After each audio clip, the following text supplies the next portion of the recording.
Welcome dear rockers, कैसे हो आप सभी। तो आज हम लेकर आ चुके हैं आपके लिए 2025 की बंगाली लैंग्वेज सीरीज रंगाना की स्टोरी। तो कहानी की शुरुआत में एक दूल्हा अपने फ्रेंड के साथ शराब पीने के बाद जब अपनी पहली रात्रि मनाने के लिए जाता है ना अपने कमरे में, तो देखता है कि उसकी दुल्हन बिस्तर पे बैठी हुई है पर कोई हलचल नहीं कर रही। और जैसे वो दुल्हन का चेहरा देखता है उसकी आंखों से खून के आंसू बह रहे हैं और वो मरी पड़ी हुई है। ये देखकर दूल्हे के पसीने छूट जाते हैं दोस्तों। इसके बाद हम एक घर को देखते हैं जहाँ पे कपल के बीच में लड़ाई झगड़ा हो रहा है किसी बात को लेकर। मतलब इनकी छोटी सी बेटी भी है पर वो बेचारी कुछ कर नहीं पाती। और तब उसका डैड जाता है किचन में दोस्तों और खौलते हुए गर्म पानी को लेकर आ जाता है और फिर अपनी वाइफ से कहता है कि क्यों बोलती बंद हो गई तेरी। और वो गर्म पानी को अपनी वाइफ के बदन पे डालने वाला होता है कि तभी दरवाजा तोड़कर एंट्री लेती है एसआई चित्रा, जो कि सीधे उस आदमी के प्राइवेट पार्ट को दबोच लेती है और वो दर्द के मारे चिल्लाता भी है। तभी चित्रा को उसका मेल कांस्टेबल कहता है कि मैडम, ओ मैडम कहाँ खो गई, घर का डोरबेल तो बजाइए तभी तो कोई दरवाजा खोलेगा। यानी कि दोस्तों ये चित्रा का इमेजिनेशन था। रियलिटी में कांस्टेबल्स डोरबेल बजाकर दरवाजा खुलवाते हैं और फिर उस आदमी को पकड़कर अपने साथ लेकर जाते हैं। और यहाँ पे हमें पता चलता है कि उस बच्चे ने अपनी मॉम को बचाने के लिए पुलिस में कॉल कर दिया था। इसके बाद चित्रा को उसके हस्बैंड का कॉल आ जाता है जिससे वो कहती है मेरी तो नाइट शिफ्ट है इसलिए मजबूरी में मुझे जागना पड़ रहा है। पर एक बात बताओ तुम क्यों जाग रहे हो। तो वो कहता है कि वो क्या है ना, मेरी बीबी को मुझसे ज्यादा क्रिमिनल प्यारे हैं तो मैं क्या ही करूं, मेरा मन नहीं लग रहा। अच्छा एक बात बताओ क्या तुमने खाना खाया। वो कहती है खाया, और देखो मुझे क्राइम सीन पे निकलना होगा, बाद में करती हूँ बात। फिर दोस्तों ये लोग जाते हैं उसी शादी वाले घर पे जहाँ दुल्हन अपने फूलों से सजे बेड पे मरी पड़ी हुई है। तो इंस्पेक्टर बलराम कहता है कि इसने तो फलों में डालने वाले कीटनाशक का सेवन किया हुआ है। आखिर ऐसी क्या बात हो गई कि बेचारी को अपनी शादी की पहली रात्रि जान देनी पड़ गई बताओ। अरे आप लोगों ने कितना दहेज लिया था। जिसपे दूल्हे के पिता कहते हैं कि कैसी बातें कर रहे हैं सर आप, फाल्गुनी मेरे बचपन के फ्रेंड की बेटी थी और इन दोनों ने लव मैरिज की थी तो फिर दहेज का तो सवाल ही नहीं उठता। इंस्पेक्टर कहता है कि सुना है फाल्गुनी की ये सेकंड मैरिज थी। तो वो भी कहते हैं कि हाँ सर। तो तभी चित्रा पूछ लेती कि फाल्गुनी की मानसिक स्थिति कैसी थी। तो इंस्पेक्टर बीच में बोल देता है कि औरतों की मानसिक स्थिति कैसी होती है वैसी होगी,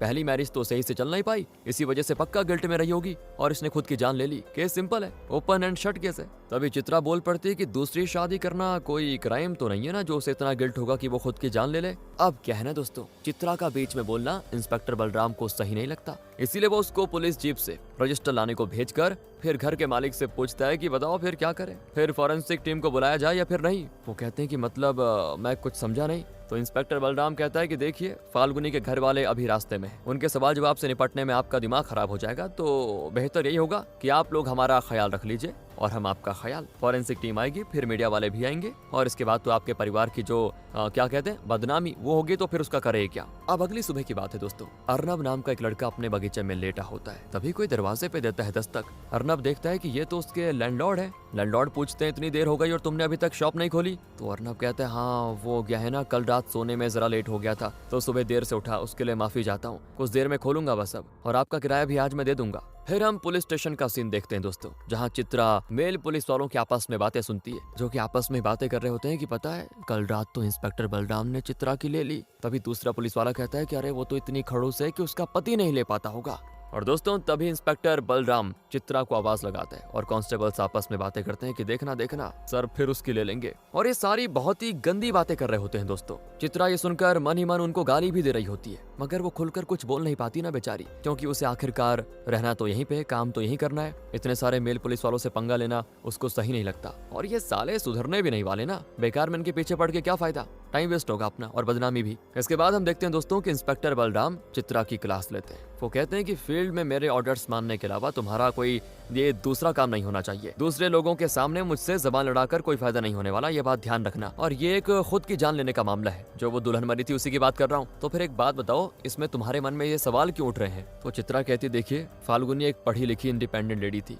पहली मैरिज से उसका एक बेटा भी था, सेकंड मैरिज उसने प्यार करके की थी। इतना खर्चा पानी करने के बाद वो शादी के पहली रात्रि अपनी जान क्यों लेगी भला। तो इंस्पेक्टर कहता है कि चित्रा सभी औरतें तुम्हारी माँ की तरह बेशरम नहीं होती ना, जो शादी के बाद बच्चे पैदा करके दूसरे मर्दों के साथ इश्क लड़ाकर घर से भाग जाए। कुछ औरतों में शर्म होती है। तुम्हारे पिताजी और मैं एक ही पुलिस स्टेशन में काम करते थे, मैंने अपनी आंखों से देखी है बेचारे की हालत। उनकी तबीयत खराब हो जाने के बाद ही तो तुम्हें ये जॉब मिली है, और अब तुम भी अपने ही डैड की तरह जॉब कर रही हो। हमेशा तुम्हारे फादर ड्यूटी में रहते थे, इसीलिए तुम्हारी मॉम भाग गई और अब तुम भी पूरा टाइम ड्यूटी को देती रहती हो। तो कहीं ऐसा ना हो तुम्हारा हस्बैंड भी किसी और को लेकर भाग जाए। दोस्तों इंस्पेक्टर की बातें सुनकर चित्रा बिल्कुल सुन्न पड़ जाती है है। और तब इंस्पेक्टर उससे कहता है कि अब जाओ, जाकर मेरे लिए कोल्ड ड्रिंक भिजवाओ अंदर। पर बाहर जाते ही चित्रा अपने पास्ट के ख्यालों में खो जाती है। वो हमेशा की तरह स्कूल की छुट्टी हो जाने के बाद अपनी मॉम का इंतजार कर रही थी दोस्तों, मगर इस बार उसको लेने के लिए उसकी मॉम नहीं बल्कि डैड आते हैं, जो कहते हैं कि बेटा अब से मैं ही हमेशा तुम्हें स्कूल छोड़ने और लेने आ जाया करूंगा। तभी इंस्पेक्टर बलराम चित्रा को टोकता है कि क्या हो गया मैडम, फिर से खो गई कहीं? मैंने तुम्हें कोल्ड ड्रिंक भिजवाने को कहा था ना, ये हमेशा की तरह भूल क्यों जाती हो तुम? चलो अब कोई बात नहीं, वो छोड़ो, मुंह पे पानी मारो और फाल्गुनी का रिपोर्ट तैयार कर दो कि उसने खुद की जान ले ली बस। चित्रा कहती कि सर मुझे लगता है कि पहले हमें ऑटोप्सी रिपोर्ट के आने का इंतजार करना चाहिए। तो वो चिढ़कर कहता है कि अपने मन की बात मन में रखो और जो मैं कहता हूँ करो चुपचाप। पर चित्रा फिर से अपनी सोच में डूब जाती है और वो अपने ख्यालों में ही इन्वेस्टिगेशन करने लग जाती है। वो पूछती है दूल्हे बाबू से कि तुम्हारा और फाल्गुनी का रिश्ता कितने सालों से था? वो कहता है 2 सालों से। चित्रा कहती है इन 2 सालों में तुम्हें कभी भी ऐसा लगा कि वो इस रिश्ते से शर्मिंदा है? तो वो कहता है नहीं नहीं, वो तो काफी खुश थी मेरे साथ। फिर चित्रा फाल्गुनी के ससुर जी से सवाल करती है कि क्या फाल्गुनी का अपने एक्स हस्बैंड के साथ कोई झगड़ा वगैरह हुआ था? कहते नहीं, उनका तो म्यूचुअल डिवोर्स हुआ था। तभी एक ओल्ड पुलिस ऑफिसर जो चित्रा को अपनी बेटी की तरह मानता है दोस्तों, वो चित्रा को टोकता है कि कहाँ खो गई बेटी? देखो तुम्हारे पति ने तुम्हारे लिए टिफिन बनाकर भेजा हुआ है। आपको पता है ना दोस्तों, वो अपने दिमाग में ये सारे इन्वेस्टिगेशन को कर रही थी। फिर वो आगे कहता है कि तुम्हारे हस्बैंड ने भेजा, तो देखो ऐसा लड़का नसीब वालों को ही मिलता है। अच्छा एक बात बताओ, तुम्हारी तो आज मैरिज एनिवर्सरी है ना, तुम्हें तो घर जाकर अपने हस्बैंड के साथ अच्छे से रहना चाहिए आज। तो चित्रा देखती कि टिफिन के ऊपर एक रेड रोज भी भिजवाया है उसके पति ने। अब दोस्तों उसे खुद पे थोड़ा गुस्सा भी आता है कि मैं आजकल कितना ज्यादा बिजी हूँ, ये चीजें भूल कैसे सकती हूँ। इसके बाद हम अर्नब को देखते हैं जो कि एक फ्लावर शॉप चलाता है। उसके लैंडलॉर्ड फिर से आते हैं तो वो उनको रेंट के पैसे दे देता है, जिसके बाद वो अर्नब को एक टिफिन देते हुए कहते हैं कि मेरी वाइफ ने भिजवाया है। वो कहता है ये लीजिए कुछ फ्लैट्स आंटी को दे दीजिएगा, वो कितनी प्यारी है, हमेशा मेरे लिए खाने को कुछ न कुछ भिजवाती रहती हैं, पर कभी खुद नहीं आती मुझसे मिलने। क्यों? मैंने आज तक उनको देखा भी नहीं है। फिर रात में जब चित्रा घर आती है दोस्तों तो देखती है उसके डैड और ससुराल वाले सारे आए हुए हैं और एनिवर्सरी सेलिब्रेट करने के लिए बिल्कुल तैयार हैं। अब वो लोग उससे शिकायत भी करते हैं कि यहाँ देखो हम तुम्हारे लिए यहाँ आए और तुम घर से गायब हो, बताओ इतनी भी क्या इमरजेंसी आ जाती है तुमको, छुट्टी नहीं ले पाती क्या? तब चित्रा उनको बताती है कि फाल्गुनी नाम की एक नई दुल्हन ने अपनी पहली रात को खुद की जान ले ली। वो चित्रा का हस्बैंड गिफ्ट खरीद कर घर आ जाता है तभी, जिसपे उसकी मॉम अपनी बहू पे टॉन्ट भी करती है कि देखो मेरे बेटे को कितना प्यार करता है, और एक तुम हो कि जो काम में उलझी रहती हो दिन भर, घर परिवार पे भी तो ध्यान देना होता है बेटा। जिसके बाद चित्रा जाकर फ्रेश होती है और थोड़ा तैयार भी होती है। फिर वो चाय पीते हुए अपने हस्बैंड को सारी बातें बताती है कि इंस्पेक्टर ने कैसे मेरी राय की कदर नहीं की और उल्टा मुझे बेइज्जत करके मेरी मॉम के भाग जाने वाली बात को लेकर मजाक उड़ाया मेरा। तो उसका हस्बैंड कहता है कि छोड़ो ना इंस्पेक्टर बलराम को, ऐसे बहुत मर्द हैं जो ऐसी बातें करते हैं बकवास की, और ऐसे कई लोग होते हैं जो औरत को थोड़ा उन्नति करते हुए देखकर उनसे जलते हैं, उनको नीचा दिखाने की कोशिश करते हैं। उन्हीं में से होगा बलराम वो। ऐसे लोगों से बस ठंडे दिमाग से काम करो, बस खत्म बात। वरना अगर तुमने कभी भी गलती से कोई भूल कर दी तो वो देखना कहने लग जाएंगे अरे हमने कहा था ना इसके बस का कुछ है ही नहीं। बस इसीलिए जितना कम हो सके इनसे डील करो, बाकी अपने काम करते रहो। तभी चित्रा की फैमिली वाले कहते हैं कि न्यूज में तो उस हादसे के बारे में कुछ दिखाया ही नहीं जा रहा। तो चित्रा उन्हें बताती है कि केस को दबाया जा रहा है क्योंकि ये एक हाई प्रोफाइल केस है। तभी चित्रा की मेड कहती है 6-7 महीने पहले भी एक ऐसा केस हुआ था, दुल्हन ने पहली रात पे खुद को खत्म कर दिया था। पता नहीं आजकल की औरतों को क्या हो गया है, हल्का सा कुछ हुआ नहीं कि खुद की जान ले लेती हैं, बताओ। अरे पहले की औरतें मजबूत थी। तभी चित्रा अपनी मेड से दोस्तों और जानने की कोशिश करती है उस बारे में। तो मेड बताती है कि बशापुर में घर से थोड़ी दूर पे ही एक शादी थी, मुझे 4 दिन के लिए काम पे रखा गया था उन्होंने कुकिंग के लिए, और हर दिन के 500 दे रहे थे, तो मैंने भी हाँ कर दी। तो मैंने अपनी आंखों से देखा उस दुल्हन को अपनी पहली नाइट पे मरे हुए। इसके बाद दोस्तों हम तान्या नाम की उस नई नवेली दुल्हन को देखते हैं जिसके बारे में चित्रा को उसकी मेड ने बताया था, जो कि अपनी फूलों से सजे हुए सेट पे बैठी हुई है। अचानक उसको मतलब सांस लेने में बड़ी दिक्कत होती है, तो वो बालकनी में जाती है फ्रेश होने के लिए, पर बेचैनी की वजह से उसका खुद पे से कंट्रोल नहीं रहता और वो नीचे गिर जाती है बालकनी से। नीचे स्विमिंग पूल था, उसी में गिर जाती है, और ये सब उसकी बेटी भी दोस्तों आंखों से देखती है। शायद इसकी भी सेकंड मैरिज थी, ये बाद में क्लियर होगा। उसकी बेटी वहाँ पे ऐसे ही खेल रही होती है। अब अपनी माँ की मौत बिल्कुल अपनी आंखों से देखकर वो ट्रॉमा में चली जाती है। वहीं हम अर्नब को देखते हैं जो कि उस दुल्हन के मरने के तरीके की एक्टिंग कर रहा था। हाँ दोस्तों, वो अपने बगीचे में नए नए पौधे लगाते हुए बेचैन होने लग जाता है और फिर नीचे जमीन पे गिर जाता है। कुछ देर के लिए वो कोई हरकत नहीं करता और फिर उठकर खूब हंसता है साइको की तरह। इसके बाद हमें पास्ट का एक फ्लैशबैक दिखाया जाता है। 2 8 से 10 साल के भाई होते हैं। छोटा भाई उदास बैठा होता है तो बड़ा भाई पूछता है क्या हो गया ब्रो, किसने कुछ कह दिया क्या, बताओ। तो वो बताता है स्कूल में उसने मुझे मारा और मेरे सर पे तेज चोट लग गई यार। जिसपे बड़ा भाई कहता है कि उस रोहन को तो मैं अब फोड़ दूंगा, क्योंकि दोस्तों ये रोहन अक्सर परेशान करता था छोटे भाई को। और फिर बड़ा भाई ज्योमेट्री बॉक्स निकालकर बिल्कुल तैयार हो जाता है उसकी आंखें फोड़ने के लिए कि मेरे भाई को मारता है, उसे अपनी गलती का एहसास करवाऊंगा अब। फिर प्रेजेंट में दोस्तों हम देखते हैं चित्रा को बशापुर पुलिस स्टेशन के इंस्पेक्टर के सामने, और वो उनसे उनके एरिया की दुल्हन की जो खुद की जान देने वाला केस था उसकी डिटेल्स मांगती है। मगर यहाँ के इंस्पेक्टर बलराम को लगा देते हैं कॉल और कहते हैं कि क्या बलराम भाई, बिना मेरे तुम एक केस सॉल्व नहीं कर पा रहे? अगर तुम्हें सच में मेरी हेल्प की जरूरत है तो खुद आ जाते यार, एक फीमेल ऑफिसर को भेजने की क्या जरूरत थी? बस दोस्तों इतना सुनते ही बलराम गाली गलौज करने लग जाता है और कहता है कि जरा उस चित्रा को फोन दो। तो वो कहता है कि अच्छा देता हूँ, लेडीज है ना, गाली वाली मत करना। इसके बाद वो चित्रा से कहता है अगर बलराम तुम्हें डांटेगा ना तो मुझे बताना, उसकी क्लास लूंगा मैं। तो चित्रा बलराम को बताती है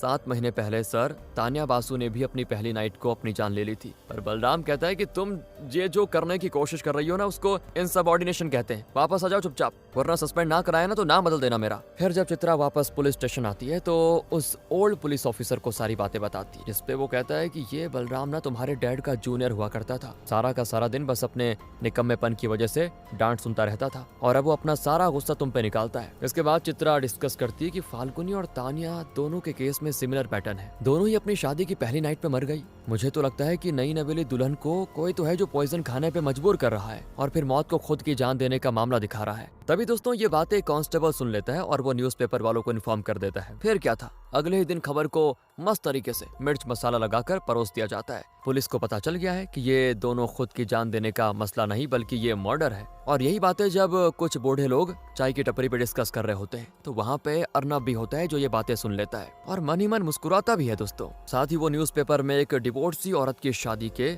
इश्तिहार को देखता है और उसे रेड मार्क कर लेता है। अब दूसरी ओर चित्रा को डीआईजी बुलाते हैं अपने ऑफिस में, जिनके कान पहले से इंस्पेक्टर बलराम ने भर के रखे हुए थे। डीआईजी कहते हैं कि अटेंशन पाने के लिए तुम क्या क्या करोगे चित्रा, और तुमने ही न्यूज़पेपर वालों को खबर दी ना कि फाल्गुनी का मर्डर हुआ है, अच्छा क्या सबूत है तुम्हारे पास? वो कहती है सर ये तो मेरी थियरी है, बस फिलहाल तो मेरे पास कोई सबूत नहीं है, लेकिन अगर अच्छे से इन्वेस्टिगेशन की जाए तो जल्द ही सबूत भी हाथ लग जाएंगे हमारे। मगर डीआईजी चित्रा की बातों से खुश नहीं होते और कहते हैं कि अब से तुम अपने सस्पेंशन ऑर्डर का इंतजार करो घर जाकर। दूसरी ओर दोस्तों हम देखते हैं अर्नब अपनी फैमिली फोटो पे फूल चढ़ाता है पर उसने अपनी माँ की फोटो का चेहरा हटा दिया था। वहीं चित्रा अपने घर जाती है जहाँ उसके डैड उसको समझाते हैं कि भले ही तुमने न्यूज़पेपर वालों को बयान नहीं दिया है मगर पुलिस स्टेशन में भी कौन सी चीज तुम किसके सामने कितने जोर से कह रही हो ये भी मायने रखती है। पर चलो कोई बात नहीं, तुम इसको एक तरह से सीख ले लो और अपना मन छोटा मत करो। दूसरी ओर इंस्पेक्टर बलराम एक छोटा सा प्रेस कॉन्फ्रेंस बुलाता है और बयान देता है कि मेरी जूनियर चित्रा एक लेडी है ना, तो वो इस केस को लेकर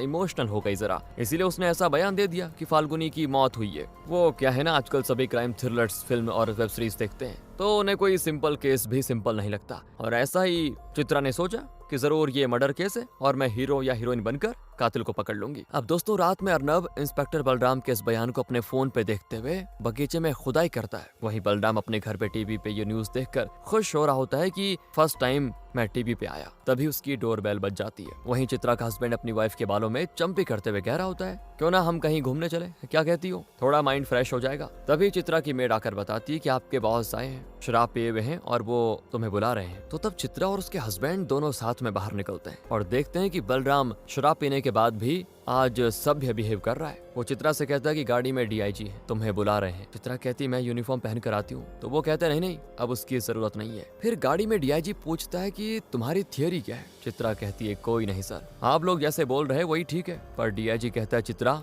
मैं तुमसे तुम्हारी थियरी जानना चाह रहा हूँ। और तब जाकर चित्रा बताती कि 7 महीने पहले तान्या नाम की एक दुल्हन ने ठीक फाल्गुनी की तरह ही अपनी पहली रात्रि पे खुद की जान दे दी थी। इन दोनों दुल्हन की ये सेकंड मैरिज थी और दोनों की पहली मैरिज से बच्चे भी थे। साथ ही दोनों की खुद की जान देने के पैटर्न भी सेम थे। दोनों ने जहर का सेवन किया था पहले। डीआईजी कहते हैं अब तुम्हारे हिसाब से हमें क्या करना चाहिए? तो चित्रा कहती है हमें जल्द से जल्द विक्टिम प्रोफाइलिंग करने की जरूरत है, क्योंकि मेरे हिसाब से फाल्गुनी की मौत कोई पहली मौत नहीं है और ना ही आखिरी। इस तरह की और मौतें हो सकती हैं सामने। तो डीआईजी लेकर जाते हैं चित्रा को एक ऐसे ही शादी के घर पे जहां आज ठीक ऐसी घटना घटी थी। फिर हम एक फ्लैशबैक में देखते हैं कि श्रेया नाम की दुल्हन अपने फूलों से सजे बेड पे होती है। अचानक उसे काफी बेचैनी होती है। वो मुंह धोने के लिए वॉशरूम में जाती है पर पानी से भरे अपने बाथटब में गिर जाती है और बेचारी दोबारा उठ ही नहीं पाती क्योंकि वहीं पे उसकी मौत हो जाती है। इधर अर्नब उसकी मौत की एक्टिंग करता है। हाँ दोस्तों, वो भी पानी से भरे बाथटब में गिर जाता है और थोड़ी देर के लिए उसकी सांसें बंद हो जाती है पर फिर वो उठकर बैठ जाता है और खूब हंसता है। साइको की तरह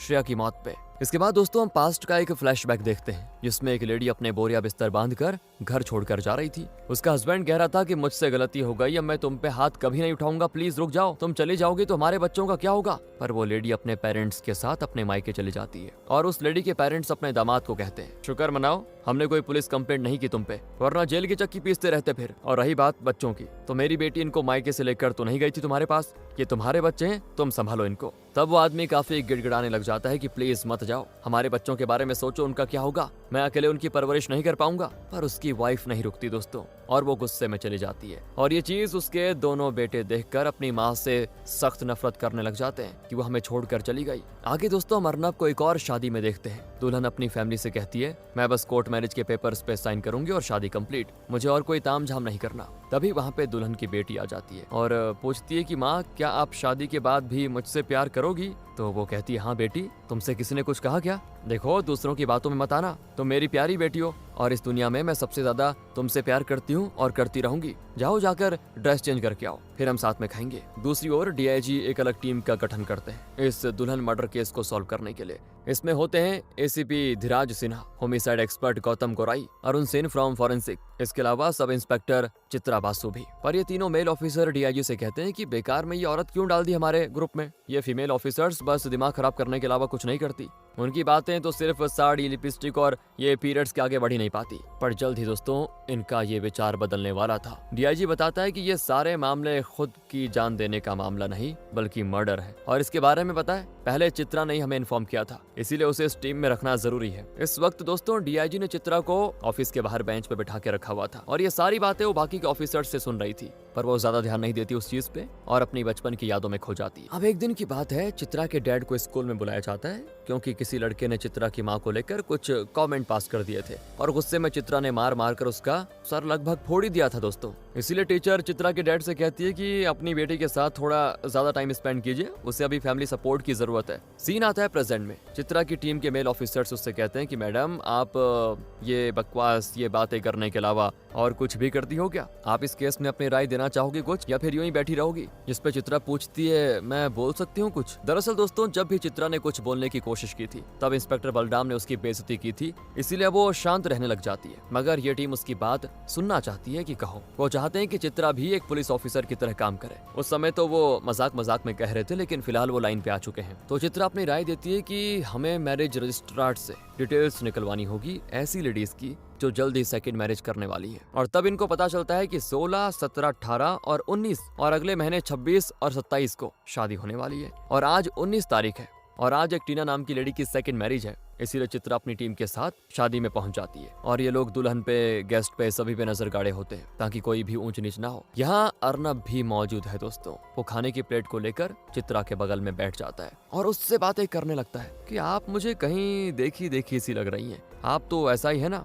मैंने टीवी पे आपको देखा है। पर चित्रा उस पे ज्यादा ध्यान नहीं देती। वो देखती है कि टीना अपने हस्बैंड के साथ स्टेज पे है, इनका वरमाला हो गया है और गेस्ट से गिफ्ट्स रिसीव हो रहे हैं, लेकिन अचानक वो गिर पड़ती है। सभी लोग उसको घेर लेते हैं और दुल्हन के चेहरे पे पानी मारा जाता है दोबारा ताकि वो होश में आ जाए, लेकिन वो होश में आ जाती है और कहती है शायद फास्टिंग की वजह से हुआ होगा। इसके बाद सीन पास्ट में शिफ्ट होता है दोस्तों और हम देखते हैं उसी आदमी को जिसकी बीवी उसके डोमेस्टिक वायलेंस की वजह से उसको छोड़कर चली गई थी। अब वो आदमी अपने दोनों बेटों को खीर में जहर मिलाकर खिला देता है और कहता है कि मैं तुम्हारी माँ की तरह निर्दयी नहीं हूँ जो तुम दोनों को छोड़ कर जाऊं, मैं जहाँ भी जाऊंगा तुम दोनों को साथ लेकर जाऊंगा। फिर हम अर्नब को देखते हैं जो कि खुद से ही बातें किया जा रहा है कि मुझे मेरा बड़ा भाई बहुत ही पसंद था, वो ही माँ की तरह मुझे खिलाया पिलाया और सुलाया करता था, वो हर चीज में मुझसे बेहतर था, वो मेरी तरह लूजर नहीं था। अच्छा आपने कभी जानवरों को नोटिस किया है, उनकी माँ अपने बच्चों के लिए क्या क्या कुर्बानी नहीं देती, वो अपनी जिंदगी ही बच्चों के नाम पे कर देती है, उनके लिए शिकार करती है, उन्हें खाना खिलाती है, हर तरह का जोखिम उठाती है। प्रॉब्लम तो है सिर्फ इंसानी औरतों में, वो सेल्फिश होती है, वो बच्चे होने के बाद भी अपने बारे में सोचती है और मुझे सेल्फिश माएं बिल्कुल भी पसंद नहीं है, ऐसी माओं को तो मार देना चाहिए। इसके बाद दोस्तों हम देखते हैं एसीपी धीराज और गौतम को जो पता लगाते हैं कि आखिर फाल्गुनी और श्रेया की शादी में क्या कोई कॉमन गेस्ट था। तो इन्हें एक नेता के बारे में पता चलता है, ये लोग उन्हें पूछताछ के लिए बुलाते हैं। तो वो कहते हैं कि मैं तो नेता हूँ, जो भी मुझे शादी में बुलाता है तो जाना ही पड़ जाता है, वरना लोग कहेंगे कि मैं घमंडी हो गया हूँ। और इन औरतों के बारे में तो क्या ही कहूँ, इनमें तो कोई लाज शर्म बची नहीं है। बच्चा पैदा करने के बाद भी इनकी ये हवस पूरी नहीं होती, ये दूसरी शादी कर लेती है पहली मैरिज फेल होने के बाद। अगर बच्चा हुआ है पहली शादी से तो इसका मतलब है कि पति पत्नी में अच्छी बॉन्डिंग थी, फिर ये दूसरी शादी करने की क्या जरूरत है, पता नहीं क्या हो गया। जिसपे एसीपी धीराज उससे कहता है कि अगर आपकी मौत हो जाती है, भगवान ना करे किसी तरह से, तो क्या आपकी वाइफ अपनी हवस के लिए दूसरी शादी करेगी? क्योंकि आप दोनों का तो कोई बच्चा भी नहीं है, क्या ये करना सही रहेगा? क्योंकि आपने तो बच्चा पैदा किया ही नहीं, तो उसे यौन सुख नहीं मिल पाया होगा ना। सही कह रहा हूँ ना मैं? फिर क्या था दोस्तों, नेताजी को चपत लग जाती गाल पे जैसे, और वो चिढ़कर चला जाता है। दूसरी ओर चित्रा गई होती है बशापुर, वहाँ के पुलिस स्टेशन में, और वहाँ वो आज तान्या की केस की फाइल खुलवाती है। फिर वो जाती है तान्या के घर और उसके पेरेंट्स से बातचीत करती है, साथ में उसकी बेटी से भी बात करती है, जिसने अपनी माँ को अपनी आंखों के सामने बालकनी से स्विमिंग पूल में गिरते हुए देखा था। जहाँ चित्रा को तान्या के पेरेंट्स से पता चलता है कि उन्होंने कोर्ट ऑर्डर से लेकर तान्या के हस्बैंड को उसके बच्चे से मिलने पर रोक लगा दी थी, क्योंकि वो एक पियक्कड़ था। इसीलिए तान्या के पेरेंट्स को डर था कि वो तान्या या उसकी बेटी को नुकसान पहुंचा सकता है। तो उससे डिवोर्स लेने के बाद तान्या फिर से डैफोडिल ऑर्फनेज में काम करने लगी थी, जहां वो शादी से पहले भी काम किया करती थी। वो अपनी लाइफ में खुश थी, पर हमने ही उसे काफी समझाया बुझाया और उसकी दूसरी शादी करवाने की कोशिश की, और ऊपर वाले को कुछ और ही मंजूर था। वो अपनी पहली नाइट पे मर गई। ये जानने के बाद चित्रा जाती है सबसे पहले तान्या के एक्स हस्बैंड के पास। वो उसको डराती धमकाती है और जानने की कोशिश करती है कि उसने तान्या को कैसे मारा, पर वो तो सिर्फ यही कहता है कि मैं उसे मारना तो चाहता था, पर अफसोस कि मार नहीं पाया। इसके बाद चित्रा लगाती फोन डैफोडिल्स में और वहाँ की प्रिंसिपल से जानने की कोशिश करती है तान्या के स्टेट ऑफ माइंड के बारे में, मतलब कि क्या वो खुद की जान लेने के बारे में कभी सोच सकती थी, उसकी मेंटालिटी कैसी थी, कभी स्कूल में कोई अजीब घटना हुई हो। तो प्रिंसिपल कहती नहीं, वो तो बहुत ही प्यारी टीचर थी, हमारे ऑर्फनेज के बच्चे उसे बहुत ही चाहते थे। पता है, एक अर्नब नाम का लड़का भी था, वो तो तान्या का मुंह वाला भाई बन गया था। तान्या सभी से घुल मिलकर रहने वाली लड़की थी और ऐसा कदम उठा लेगी ये तो हमने सपने में भी नहीं सोचा था। फिर एक दिन की बात है दोस्तों, चित्रा अपने एक कॉलेग को किसी मुस्लिम आदमी से फोन पे बातें करते हुए देखती है और उसके माइंड में ये बात हिट हो जाती है कि अभी तक तो हम सिर्फ हिंदू दुल्हन की शादी का इंतजार कर रहे हैं, पर कहीं किलर दूसरे धर्म के लोगों को भी तो मारने वाला नहीं। नहीं, हमें बाकी रिलीजन पर भी ध्यान देना होगा। और चित्रा का ये पॉइंट बिल्कुल वैलिड होता है दोस्तों, क्योंकि हम अर्नब को एक क्रिश्चियन वेडिंग में देखते हैं। वहाँ भी दुल्हन शादी करते हुए चर्च में मर जाती है थोड़ी देर खांसने के बाद। इसके बाद हमें एक फ्लैशबैक दिखाया जाता है जिसमें जहरीली खीर खाने के बाद उस आदमी और उसके बड़े बेटे की तो वहीं पे मौत हो जाती है, मगर छोटे बेटे ने जरा सा ही खीर खाया था, इसलिए वो थोड़ी देर के लिए बस बेहोश होता है पर मरता नहीं। सीन होता है प्रेजेंट में शिफ्ट और हम चित्रा और उसकी टीम को उसी क्रिश्चियन वेडिंग पे देखते हैं जहाँ दुल्हन की मौत हो गई थी थोड़ी देर पहले, और साथ ही कुछ कबूतर भी मरे गए होते हैं। फिर फॉरेंसिक की टीम यहाँ पे खाने पीने की चीजों को कलेक्ट करती है ताकि पता चल सके कि खाने में क्या क्या कुछ मिला हुआ था, मतलब कितना जहर क्या था। वहीं चित्रा और उसकी टीम दूल्हे और दुल्हन के पेरेंट्स से बातचीत करते हैं। उन लोगों का तो कहना था कि शादी में सारे गेस्ट हमारी जान पहचान वाले ही थे, खाना भी हमने जान पहचान वालों से ही अरेंज करवाया था और खाने में भी पॉइजन नहीं था, यानी कि किसी ने खास कर दुल्हन को जहरीला खाना खिलाया। तो एसीपी धीराज गौतम और चित्रा को लेकर एक बार में जाता है जहाँ वो टेंशन के मारे शराब पीते हैं, हालांकि चित्रा बस जूस ही लेती है। अचानक से एसीपी धीराज एक चिकन लेग पीस चित्रा को पकड़कर खिलाने लग जाता है, पर वो खुद को पीछे हटा लेती है और खाने से मना करती है, जिसपे एसीपी कहता है कि बताओ, हम इतने दिनों से काम कर रहे हैं साथ में, फिर भी जब मैंने चित्रा को कुछ खिलाने की कोशिश की तो उसने मना कर दिया। दोस्तों, इनकी अपनी बातें तो होती रहती है। तो फिर दुल्हन को जहरीला खाना खिलाने वाला जरूर कोई उसका बेहद करीबी होगा, ये आइडिया लगा लेते हैं। तभी वहाँ पे आता है फॉरेंसिक वाला जिसका नाम अरुण है। वो बताता है कि ये जो क्रिश्चियन दुल्हन थी ना मैरियम, और चर्च में जो कबूतर मिले थे, इनके अंदर एक ही तरह का जहर पाया गया। दोनों ही जहर प्लांट एल्कलॉइड बेस्ड थे, जिसपे मजाक में ही सही दोस्तों, पर एसीपी कहता है कि खूनी तो बड़ा ऑर्गेनिक लवर निकला, उसे पेड़ पौधे बहुत ही पसंद होंगे शायद। जिसके बाद अरुण कहता है कि सर, अभी तक मुझे फाल्गुनी की फॉरेंसिक रिपोर्ट नहीं मिली है। तो धीरज चित्रा की ओर देखता है और तब उसे बतानी पड़ती सारी बात कि कैसे इंस्पेक्टर बलराम ने फाल्गुनी की फॉरेंसिक जांच होने ही नहीं दी। जिसके बाद तो बलराम को जो डांट सुनने को मिलती है ना डीआईजी से, क्या ही कहें दोस्तों, मजा आ जाता है। डीआईजी कहते हैं कि चित्रा, पैंट उतारो इस बलराम की और इसको इतना मारो बेल्ट से, ये खुद को समझता क्या है जो इसने बेसिक प्रोसीजर भी फॉलो नहीं किया। और तब चित्रा फोन आने के बहाना करके चली जाती है दोस्तों, क्योंकि वो नहीं करना चाह रही थी ये नीच काम। दरअसल उसे फोन आया था डैफोडिल्स ऑर्फनेज की प्रिंसिपल का। चित्रा ने उस दिन, आपको याद होगा, अर्नब का एड्रेस मांगा था, तो उन्होंने उसे वही देने के लिए फोन किया है। पर एड्रेस सुनकर चित्रा चौंक जाती है, क्योंकि उसने ये एड्रेस पहले भी कहीं तो देखा था। वो सारी फाइल्स चेक करती है और फिर अपनी टीम को बताती है, फाल्गुनी, श्रेया,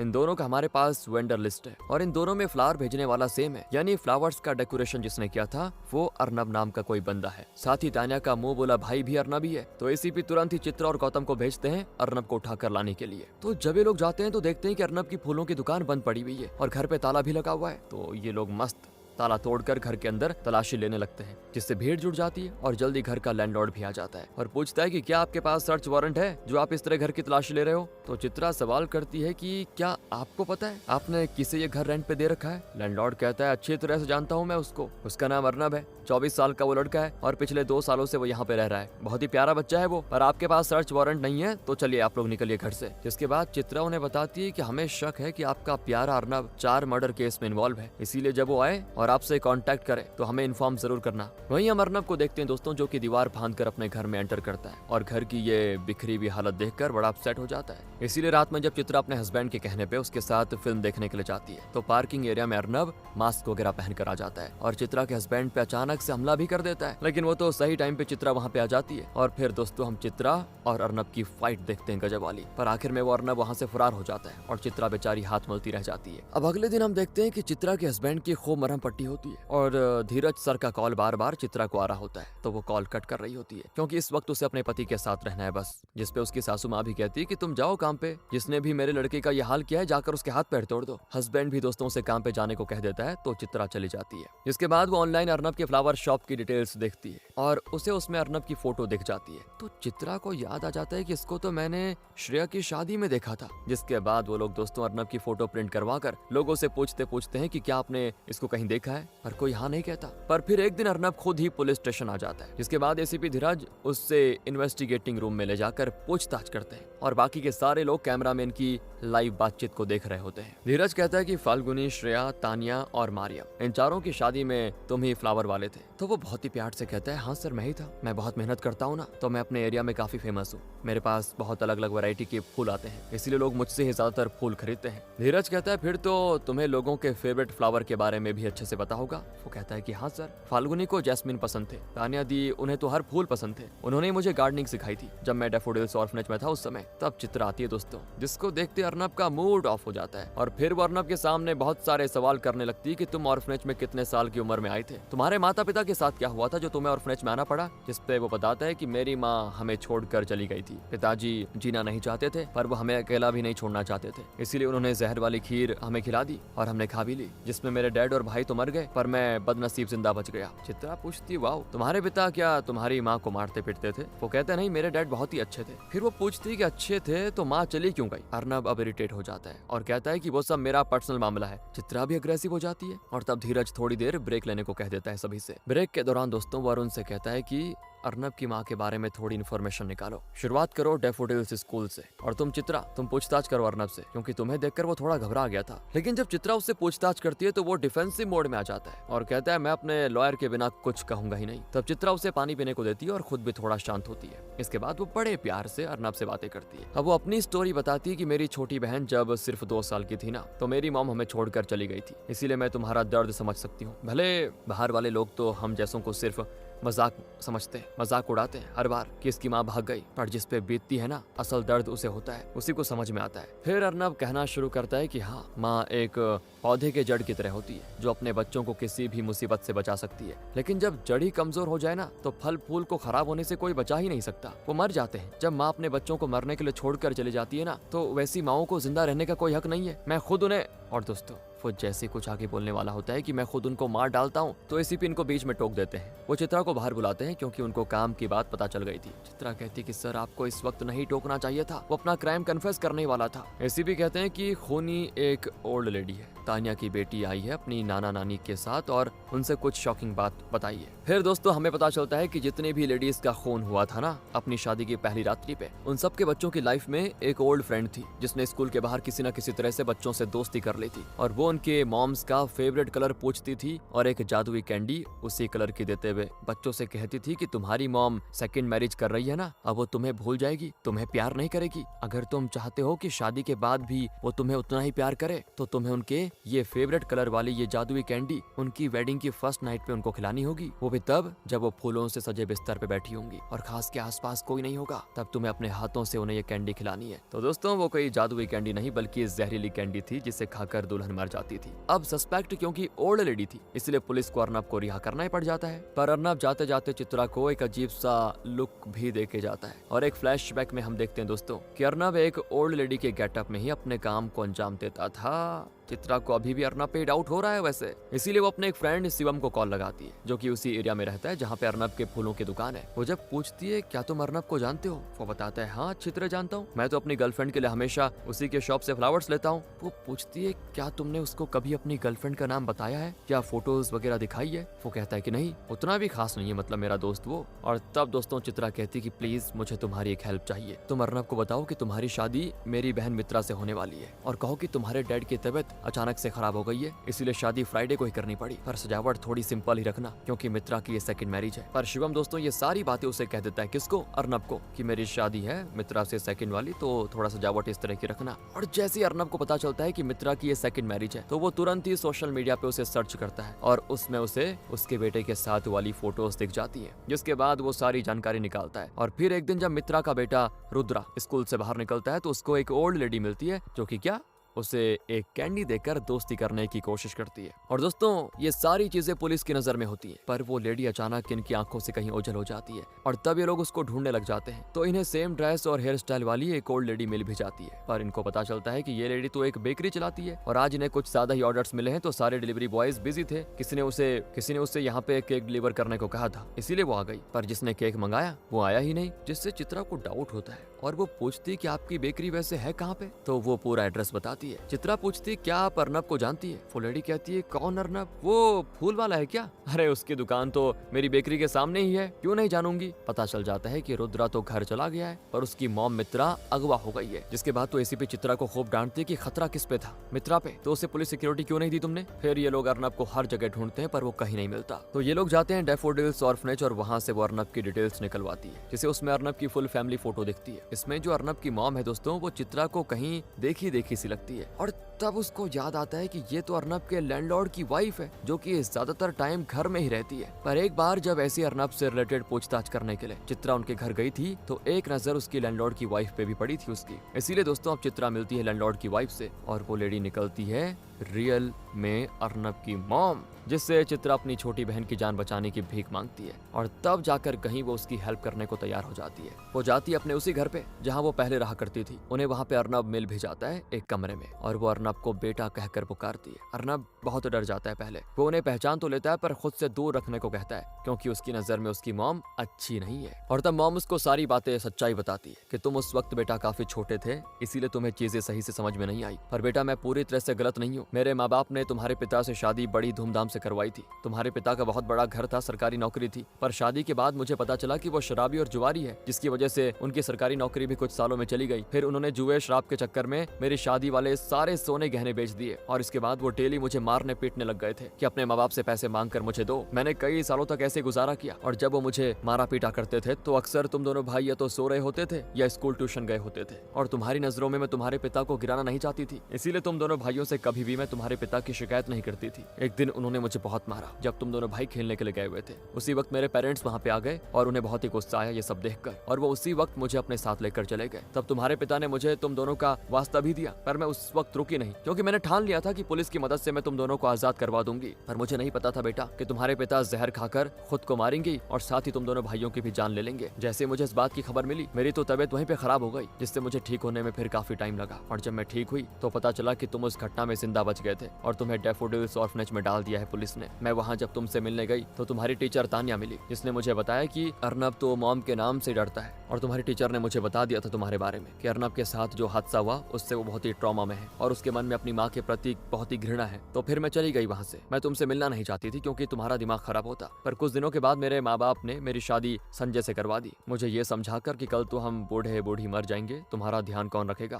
और मैंने भी शादी कर ली अपने माँ बाप के इमोशनल ब्लैकमेल की वजह से, पर मेरा सारा ध्यान तुम पे ही रहता था बेटा। मैं हर कुछ दिनों में ऑर्फनेज आती थी, दूर से ही तुम्हें देखती थी और तुम्हारी टीचर तानिया को कुछ पैसे दे देती थी ताकि तुम ऑर्फनेज में सारी चीजें पालो। फिर देखते देखते इतने साल गुजर गए और मैंने तुम्हारी पढ़ाई लिखाई का पूरा ख्याल रखा। जब तुम ऑर्फनेज से बाहर निकले तो ऐसा बंदोबस्त करवाया कि तुम मेरे हस्बैंड के दूसरे घर में बड़े हो सके। वो वाला घर हमारे घर से कुछ दूरी पे था। मैंने जानबूझकर रेंट भी कम करवाया, तुम्हारे फूलों के बिजनेस को जमाने में मदद भी की। आए दिन अपने हाथ का बना खाना तुम्हें भिजवाती थी। बेटा मुझसे जो बन पाया मैंने वो किया तुम्हारे लिए। तुम्हारे दिल से कभी भी अपने लिए नफरत को मैं निकाल नहीं सकी। पर इन दोनों माँ बेटे को बातों में बिजी देखकर मित्रा भागने की कोशिश करती है, पर अर्नब उसको दबोच लेता है दोस्तों और उसे जान से मारने की कोशिश करता है। तभी चित्रा उस रूम में घुसकर अर्नब को अपने कंट्रोल में ले लेती है और कहती है कि सुनो मेरी बात, माँ ना कोई प्लांट है और ना ही गॉड, वो भी एक इंसान है, उसकी भी एक लिमिट होती है, उसकी भी कुछ जरूरतें होती है। जब ये सब कुछ हुआ तो तुम छोटे थे बहुत ज्यादा, पर जब तुम बड़े हुए तो अपनी माँ की खोज खबर लेकर उनसे सवाल तो कर सकते थे ना कि माँ तुमने ऐसा क्यों किया,